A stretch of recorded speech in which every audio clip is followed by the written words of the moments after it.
Je vous remercie beaucoup parce que j'ai l'impression que les Congolais se réveillent déjà. Parce que j'en ai souffert. J'ai perdu mon emploi au potentiel groupe Télé 7. J'ai été sous pression des Américains. On m'a fait partir de Télé 7 potentiel. J'ai perdu mon emploi. Et quand je suis arrivé à la RTNC, j'ai vu la même chose. Mais je ne suis pas découragé, je sais qu'on va gagner. J'étais très content quand vous avez dit dans l'introduction, il faut se battre pour qu'on fasse échec. Et nous allons gagner. Je pense que compte tenu de la résurgence du débat suscité par le cardinal Fridolin Ambongo, l'Église catholique, en 2019, et surtout par l'homélie de l'évêque de Bunia, Dieudonné Irindi, le 31 mai 2020, nous sommes dans l'obligation de mobiliser notre peuple afin d'éviter que le Congo implose. En effet, l'évêque de Bunia, Dieudonné Irindi, a affirmé ceci. J'étais en Allemagne. On m'a montré une carte. J'ai découvert que la RDC est déjà divisée en 4 États. Il poursuit. Aujourd'hui, si nous mourons, notamment à Djungu, c'est notamment à cause de ces plans de balkanisation de notre pays pour que le Nord Kivu, Ituri, soit un autre pays. C'est une politique d'occupation des terres, c'est-à-dire les Rwandais et d'autres étrangers puissent occuper notre pays pour exploiter nos richesses. Ça, c'est ce que l'évêque avait déclaré. Mais ce qui est frappant, c'est de voir les silences des élites politiques à Kinshasa qui frisent une complicité. En occultant la question par la grande partie des médias, dans la capitale, intrigue aussi. Je suis à la RTNC, vous suivez, il n'y a pas de débat sur ce qui se passe au Kivu, sur la balkanisation. Je suis dedans et je me pose beaucoup de questions. Ni les parlements, ni les gouvernements, ni aucune autre institution de la République ne se sentent concernés par les dénonciations des princes de l'Église catholique et de la société civile. C'est comme si on dit, les champs en bois, la caravane passe. C'est le 30 juin 2020 que le président Félix Tshisekedi va rompre le silence. Se référant au discours de notre héros national, Patrice Emery Lumumba, Tshisekedi exhorte le peuple congolais en ces termes. Patrice Lumumba nous invitait à nous opposer de toutes nos forces à la balkanisation du territoire national sous quelque prétexte que ce soit. Effectivement, comme un serpent de mer, la menace de la balkanisation aura traversé l'histoire de ces 60 dernières années, la rendant tumultueuse et trouble sous l'investigation des puissances extérieures en complicité avec les enfants du pays et des pays voisins. Tout est très clair. Loin de briser notre volonté de vivre ensemble, je voudrais que les menaces contre notre pays raffermissent les liens historiques et les sentiments patriotiques qui font de nous les filles et les fils de la grande nation congolaise au cœur de l'Afrique. C'est très clair, il n'y a plus d'ambiguïté, la lutte contre la balkanisation est désormais officielle. Et comment expliquer qu'à Kinshasa, jusqu'à aujourd'hui, il n'y a rien? La question de la balkanisation ou de l'imposition de la RDC, que je vais analyser, a commencé en 2008. C'est ça mon histoire. Cette année-là, lors du 12e sommet de la francophonie à Québec, au Canada, nous étions conviés, un collègue sénégalais et moi-même, à écrire des articles dans le quotidien Le Soleil de Québec. Il nous fallait présenter l'apport de la francophonie dans nos deux pays, le Sénégal et la RDC. À ma grande surprise, l'article du journaliste sénégalais a été publié dans les quotidiens et pas les miens. Quand j'ai demandé à mon confrère du quotidien Le Soleil de Québec pourquoi mon texte n'a pas été publié, aucune explication ne m'a été donnée. Il s'est limité à me dire qu'il sera publié sur le site du journal, ce qui sera fait. Mais pourquoi il n'a pas voulu le faire? Parce que c'est après que j'ai compris. En fait, c'est au Canada où se trouvaient beaucoup plus les grandes entreprises minières qui soutenaient la guerre à l'est du Congo. Et moi, j'avais fait un article pour dire non, il faut que la francophonie nous aide à affronter ces anglophones. Mais je ne savais pas que le Canada était, bien que francophone, mais c'était d'abord l'économie, c'était les mines qui passaient avant. C'est après que j'ai compris ça. Après le sommet de la francophonie, des passages à Bruxelles, j'ai rencontré M. Mampaka, pas François, mais Mampaka, qui est député, il était député et puis sénateur belge.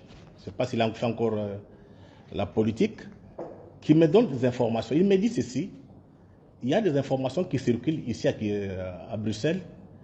On voit déjà la carte du Congo déjà coupée en plusieurs États. De retour à Kinshasa, je rencontre Modeste Mutinga. Je lui explique la situation. Je lui dis, mais regarde, il y a une situation qui est dangereuse. Est-ce qu'on peut commencer à faire la campagne? Modeste Mutinga m'a autorisé. J'ai réuni la télévision, les journalistes de Télé 7, Radio 7 et Journal Le Potentiel. Comme moi, j'étais les patrons, Mutinga était parti en politique. J'explique aux journalistes, ils ne comprenaient pas. Comme j'étais le patron, j'ai imposé. Donc c'est depuis 2009, janvier 2009, qu'on a commencé à faire la campagne contre la balkanisation. On a fait des conférences à Fatima, c'était déjà seulement à la cité, et un jour nous sommes partis à l'université. On a fait, il y avait moi le professeur Biyoya, moi et puis Emmanuel Kabongo. On s'est retrouvés pour toute la première fois, la salle était pleine, avec tous les grands professeurs. Ils ont fait un témoignage, ils ont fait des témoignages pour démontrer que la balkanisation existait. Et j'ai eu le vieux Kiakiziki, après la conférence, qui m'a dit qu'il avait discuté avec le père Ekwa. Le père Ekwa lui a dit, comme le débat est maintenant à l'université, donc le Congo est sauvé. Donc tout le monde était au courant, mais personne ne parlait. Mais ce qui s'était passé après? Après avoir fait des campagnes, des débats, de conférences, le 2 février à 11h, le professeur Kabongo Malou et moi, nous avons reçu dans mon bureau des Américains, trois agents de l'ambassade américaine. Il y avait deux Américains, un blanc et un Indo-Pakistanais, et puis avec un Congolais, John Kalonji, celui qui était avec... Il est toujours à l'ambassade, il travaille toujours là-bas. Ils sont venus dans mon bureau, on a passé 1 heure de temps avec eux. Ils voulaient savoir, ils étaient envoyés par le département d'État américain pour savoir qu'est-ce que vous entendez par la balkanisation. On a fait un débat. Comme j'avais assez d'ouvrages, j'ai démontré que ça existe bel et bien. Et puis, ils sont partis. Après 1 année, il y a comment dirais-je, les câbles de Wikileaks qui sont sortis, où on nous cite nommément avec Kabongo. Malou, je l'ai lu et j'ai beaucoup apprécié les Américains, la rigueur. Ils ont rappelé, donc ils ont écrit tout ce qu'on avait dit. Ils n'ont pas modifié. Mais à la fin, un commentaire. En disant, nous ferons par tous les moyens pour redorer l'image de l'Amérique, parce que ça touchait l'Amérique. Et puis, après quelques temps, on m'a invité à Washington. Donc, c'était dans le cadre de, excusez-moi, US Foreign Policy. Donc, on était parti en formation pour qu'on nous explique, on était des Congolais, qu'on nous explique comment ça fonctionne.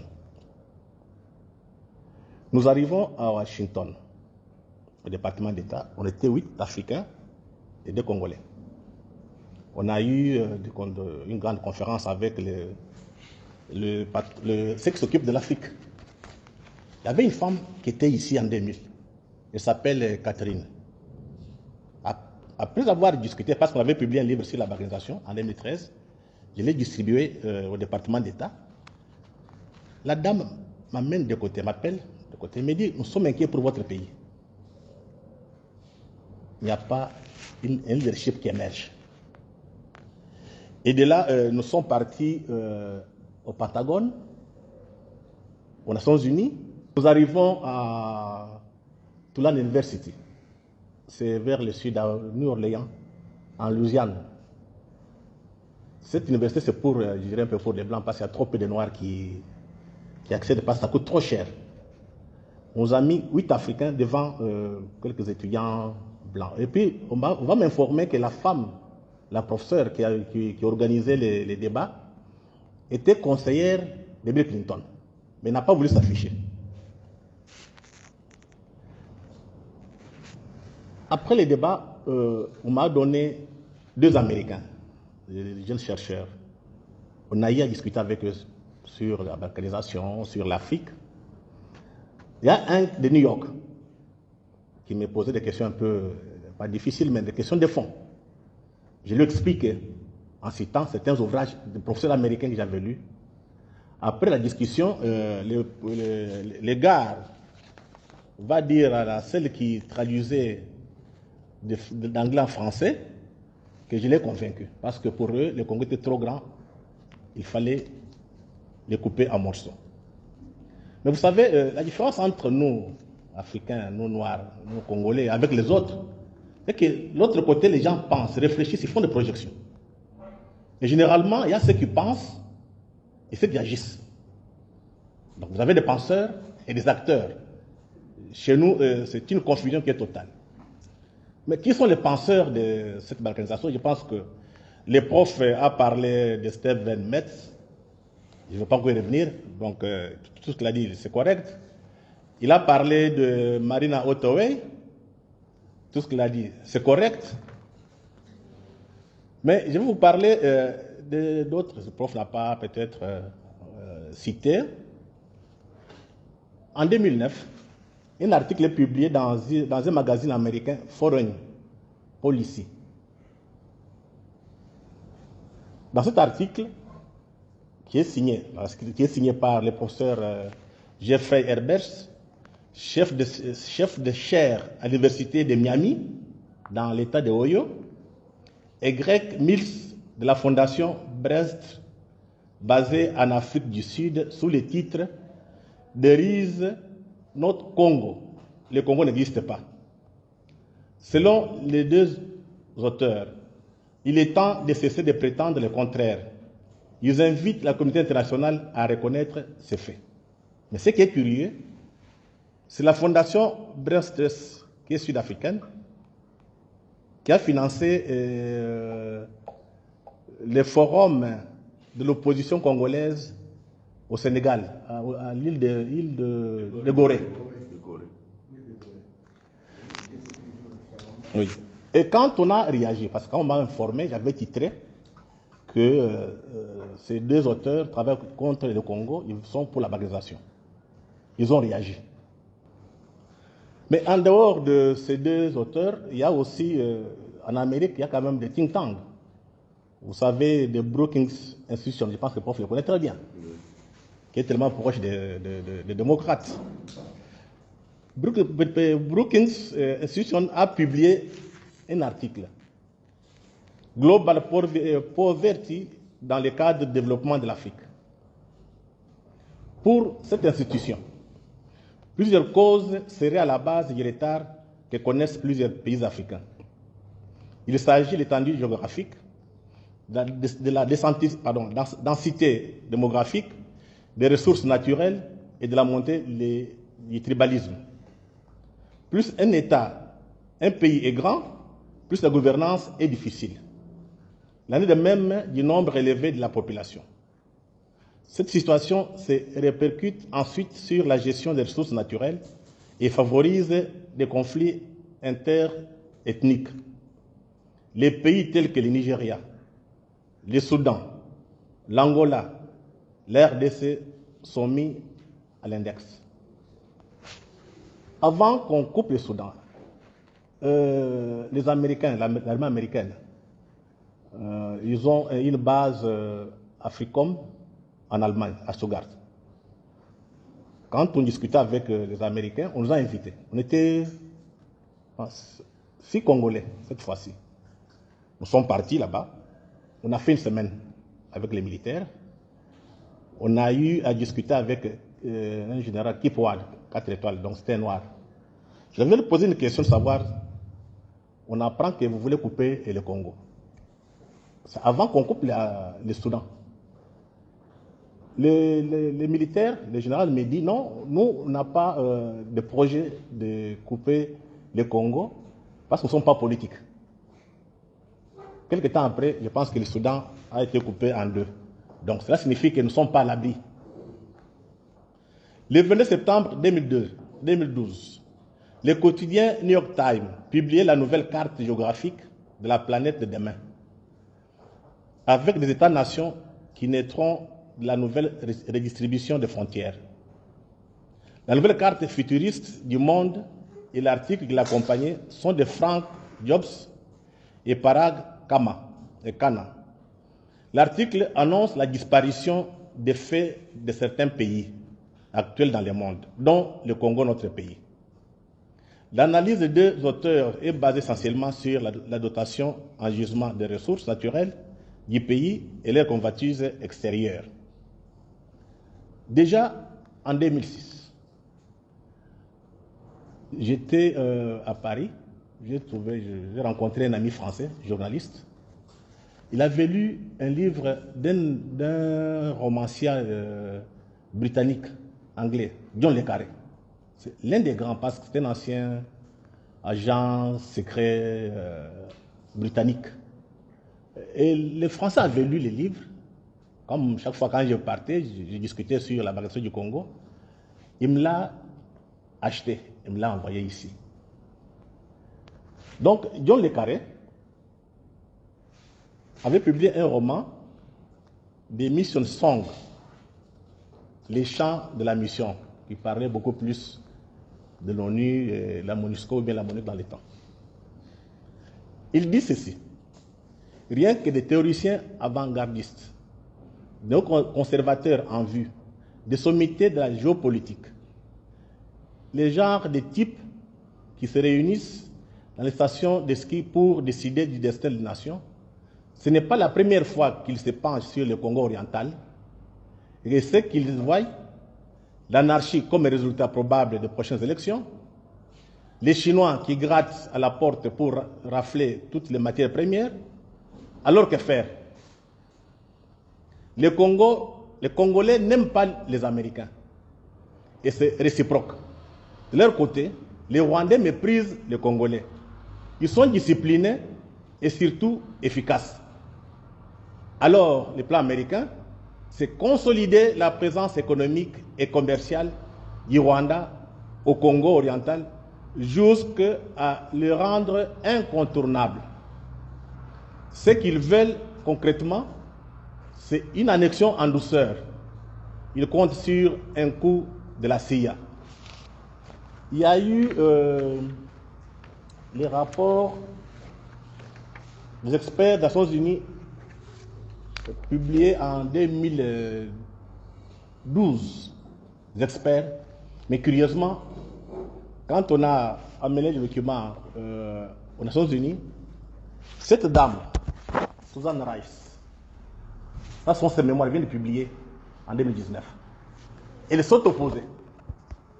Il n'a pas voulu qu'on parle du problème les rapports, qu'on puisse discuter ça aux Nations Unies. Donc, Kagame et tous les globalistes étaient sûrs, ils avaient quelqu'un qui travaillait pour les intérêts aux Nations Unies. Donc, je suis d'accord avec le prof quand il dit qu'il faut se méfier des Nations Unies. Les Congolais sont tellement des naïfs, ils sont comme des enfants. Ils pensent que tout étranger vient ici pour leur bien. Donc, il faut qu'on ouvre un peu les yeux. Je vais vous donner un peu ce que les experts ont écrit en 2012. Ils disent ceci, donc ça c'est les rapports. Les groupes d'experts estiment que la présence du Rwanda dans la République démocratique du Congo a pour but d'accroître le nombre de Rwandais qui se trouvent dans l'est du pays et d'encourager ceux qui y sont déjà installés à conjuguer leurs efforts pour aider le Rwanda à exercer son contrôle économique. Le prof l'a dit, c'est déjà fait. Maintenant, il y a une autre, l'annexe du rapport qui donne des informations sur la réunion convoquée par l'armée rwandaise afin de soutenir M23. Il y a un qui s'appelle Senkoko, qui s'est présenté comme un représentant de Kabarebe, ça selon le rapport de 2012, et a relayé les messages que le gouvernement rwandais soutient le M23, dont la nouvelle guerre a pour objectif d'obtenir la sécession des Kivu. Donc ce ne sont pas des choses qu'on parle au hasard, c'est des choses qui sont, c'est du concret. Je voudrais vous prendre encore un autre exemple, c'est avec Mwamba Chishimbi, qui était à la tête d'un truc de Grand Lac, là, je pense, ce mécanisme, un truc comme ça. Oui, le suivi. Ils étaient en négociation avec M23 en Ouganda. Madame Mary Robinson, qui est envoyée spéciale des Nations Unies pour le Grand Lac, demande aux Congolais de laisser M23 gérer la partie qu'ils avaient déjà occupée. Et l'information passait sur Radio Okapi. Et Mwamba Chishimbi a dit, nous pouvons discuter pendant 10 ans, on ne va pas céder même pas un morceau du Congo. Donc ce sont des choses qui sont connues, mais à Kinshasa, on fait semblant, ou bien on est complice. On a parlé de penseurs, mais il y a des acteurs. Je pense que le prof en a donné un, mais je vais ajouter ce que moi j'ai connu. Le premier, c'est Fest William, qui a été le président de la sous-commission du Sénat américain sous l'administration Clinton en 2001. Il dit ceci: la frontière congolaise serait la source de déstabilisation tant par les forces internes que par les forces externes, dont l'objectif consiste à favoriser le découpage du pays en 5 États indépendants. Nos amis allemands, selon la Monseigneur Irindi, donc c'est 4 États maintenant. Donc dans les temps, c'était 5 États indépendants.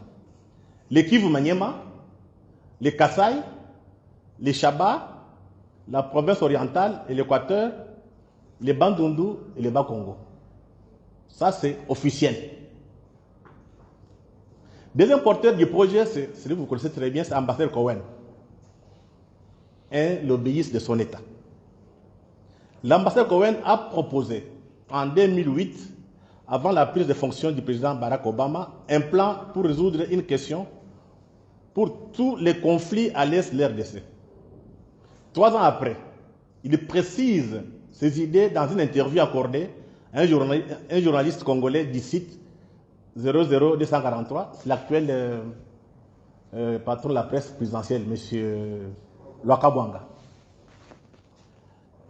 Et quand l'information passe sur Internet, on a repris ça dans le journal Le Potentiel. Ça a été publié. Et que dit Cohen? Dans ma lettre au président Obama, j'ai suggéré que l'on légalise le commerce des minerais au Kivu qu'exploitent les hommes d'affaires rwandais. Le Rwanda a envahi le Kivu en 1998. Pendant 6 ans, il a mis en place des réseaux pour l'exploitation des minerais, surtout le coltan qui rapporte des milliers de dollars. Je pense que tout le monde trouvera son compte et la RDC percevra des impôts. J'ai proposé que le commerce des minerais soit légalisé. Mais j'ai rencontré une farouche opposition de la part des Congolais qui évoquent la question de la souveraineté. Je pose la question. Souveraineté. Au département d'État, le Kivu fait partie du Rwanda.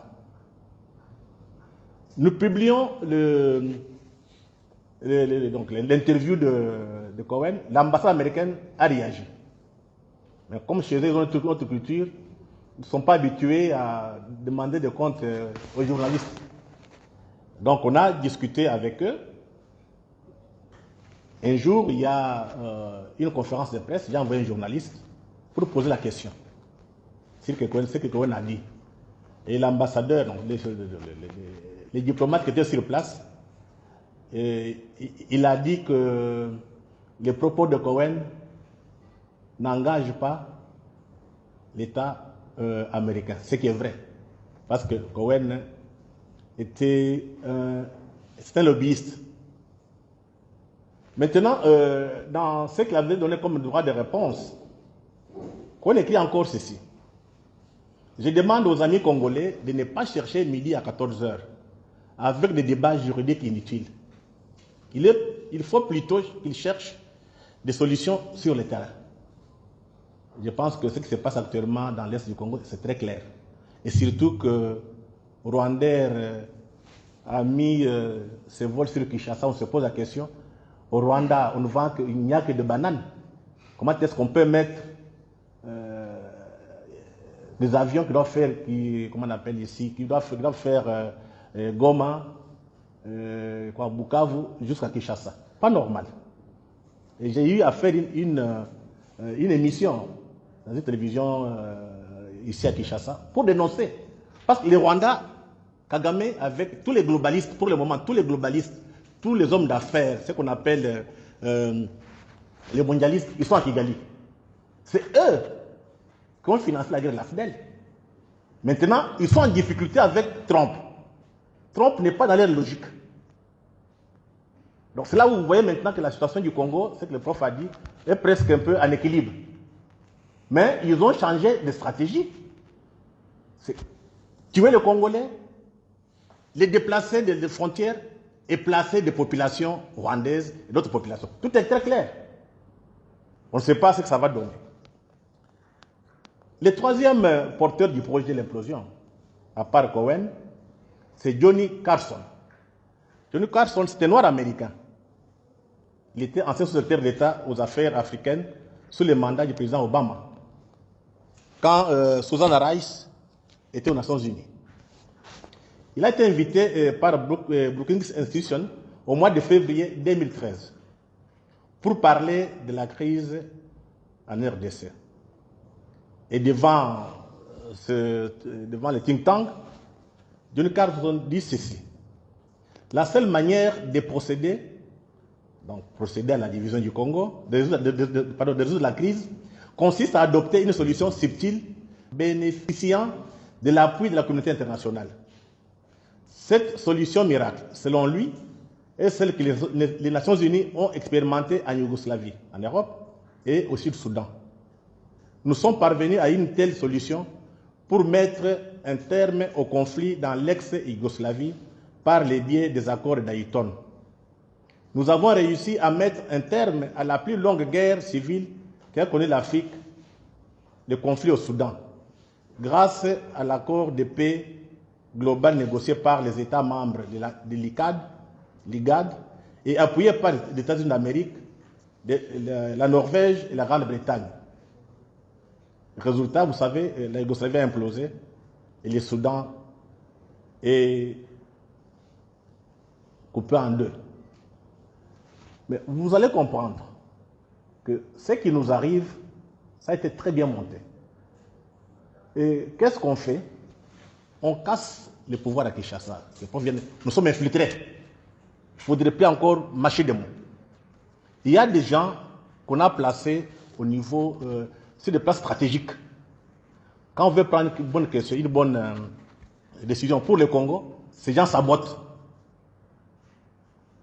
Et Madame Susanna Rice fait des éloges de M. Kagame, mais elle oublie que M. Kagame est à la base du génocide congolais. Donc, on peut dire ceci, on n'a pas d'autre choix.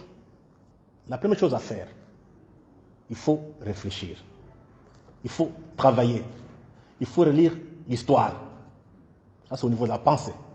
Changer de paradigme. Construire notre discours. Un discours qui donne la fierté aux Congolais. En dehors de ça, il faut s'organiser. Nous travaillons dans un désordre total. Là où il n'y a pas d'organisation, on ne peut pas avoir un succès. Et les autres ont compris parce que les ONG qui travaillent ici, qui nous financent tous, sont complices. Et vous allez voir dans les médias, il y a des promos qui les médias n'en parlent même pas. C'est parce qu'en finançant comment on appelle ici, les médias, on oriente la ligne éditoriale. Quand vous voulez parler de leçons, on parlait de gender, maintenant on monte des coups ici, vous voyez tous les politiciens dans la rue en train de discuter sur des choses qui ne valent pas la peine, alors que c'est passe à l'Est, personne n'en parle. Une complicité. Donc il faut dire que ceux qui sont encore lucides s'organisent. On n'a pas d'autre choix. Le monde est violent. C'est un monde d'intérêt. Vous ne savez pas vous protéger, on vous prend. Mais à Kinshasa, on a un discours un peu défaitiste, ce qui n'est pas bon. Autre élément que je voudrais, pour conclure, c'est l'armée. Le prof l'a dit, on était infiltré à travers les mixages de brassage. Comment voulez-vous une armée qui a fait la guerre pendant 20 ans et jamais on gagne? En 2012, je pense, en 2009, avec l'affaire de Nkunda, on décide ici, on envoie 26 000 militaires. On achète toutes les armes possibles pour mettre Nkunda en difficulté. Ça arrive, les armes arrivent à Goma. Sans tirer un coup de feu, Nkunda récupère tout. Complicité des Nations Unies et des Occidentaux. Donc au lieu que les Congolais passent leur temps à se chamailler comme des enfants, il faut maintenant identifier notre véritable ennemi. Notre véritable ennemi, ce n'est même pas l'Amérique, c'est le capitalisme occidental prédateur. Actuellement, il est incarné par les globalistes. Et tous les globalistes sont à Kigali. Ceux qui sont à Goma. On vérifie, il y a une ONG internationale qu'on appelle Congo Externe Initiative. Ceux qui sont à Goma connaissent cette histoire-là. Cette histoire de l'ONG qui est créée, qui est à Goma, fait partie de ceux qui veulent que le Congo soit balkanisé. Il y a un acteur américain, un grand acteur, qui est dedans. On a mis à la tête pour tromper les gens. Mais derrière, celui qui vient de mourir, les républicains, là, c'est John McCain. McCain. Mais ils étaient là-bas, je ne sais pas sa femme ou bien lui, ils étaient à Goma. Ils sont partis faire quoi? Ils ont décidé de couper le Congo.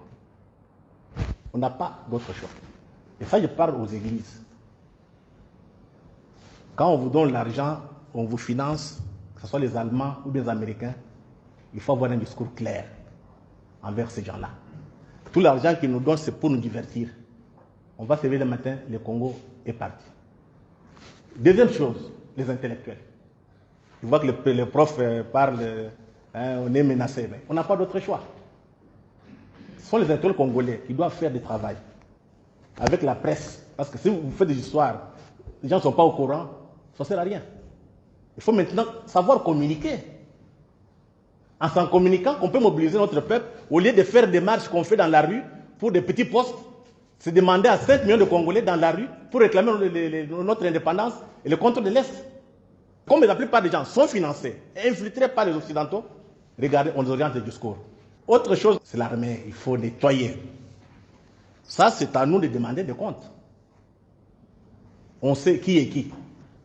La fois dernière, l'état-major m'avait demandé de parler. Tout le monde connaît. On laisse faire. Tout ça pourquoi? On a peur de la mort et peur de perdre des privilèges.